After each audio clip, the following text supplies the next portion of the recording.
दोस्तों, देश में लोकसभा चुनाव को लेकर राजनीतिक गलियारों में हलचल तेज है। लोकसभा चुनाव को लेकर सभी जगह पर चुनाव को लेकर ही चर्चा हो रही है। जनता रोज सरकार बना रही है और रोज सरकार को गिरा भी रही है। वहीं लोकसभा चुनाव को लेकर बीजेपी जनता को अपनी ओर आकर्षित करने के लिए कोई कोर कसर नहीं छोड़ रही है। बता दें कि बीजेपी इस लोकसभा चुनाव में अब की बार 400 पार के नारे के साथ मैदान में उतरी हुई है।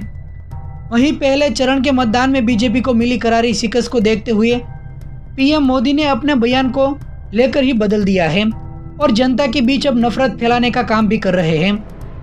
आपको बता दें कि शुरुआती चुनावी रैलियों में प्रधानमंत्री नरेंद्र मोदी अपनी सरकार के विकास के कामों के नाम पर वोट मांगते दिखे, लेकिन जल्द ही उनके भाषण ध्रुवीकरण और मोड़ गए हैं।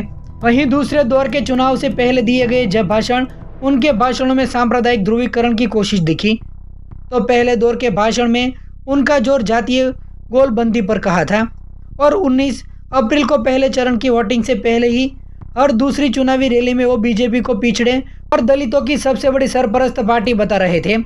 लेकिन पहले चरण का मतदान खत्म होते ही पीएम मोदी सांप्रदायिक हो गए हैं और जनता के बीच में अनर्गल बातें भी करने लगे हैं।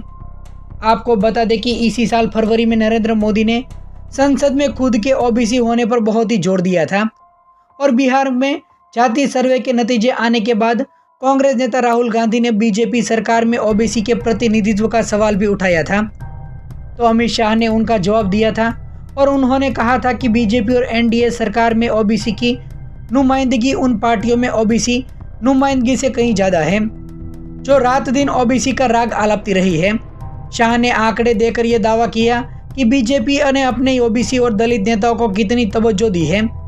राहुल गांधी को शाह का दिया गया ये जवाब सिर्फ एक बयान पर भारी ही नहीं पड़ा। विश्वसनीय समझे जाने वाले चुनावी सर्वेक्षणों के आंकड़े बताते हैं कि पिछले 10 साल के दौरान हुए चुनाव में बीजेपी को ओबीसी और दलित वोटर का भारी समर्थन भी मिल रहा है। वहीं आमतौर पर अगड़ी जातियों की पार्टी कही जाने वाली बीजेपी ने पिछले 10 साल में ओबीसी जातियों और दलितों के बीच में अपनी पैठ बनाने के लिए जो रणनीति अपनाई है। बता दें कि 2014 और 2019 के लोकसभा चुनाव में बीजेपी की भारी जीत में ओबीसी और दलित जातियों की भूमिका काफ़ी अहम थी।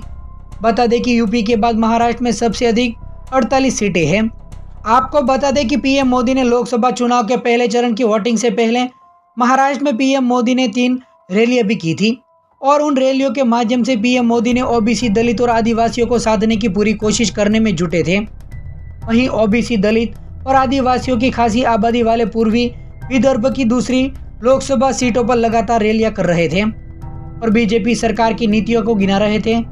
वहीं पहले चरण के मतदान में कम वोटिंग को देखते हुए पीएम मोदी भी बौखला गए और अपनी सभी नीतियों को भूलकर ध्रुवीकरण की राजनीति करने में जुट गए हैं और अपने चुनावी भाषणों में एक विशेष जाति को टारगेट करते हुए नजर आए, जिसका असर दूसरे चरण के मतदान में देखने को मिला। जिसके बाद से चुनावी मैदान में उतरी बीजेपी अब की बार 400 पार का नारा तो दोहराते हुए नहीं दिखी।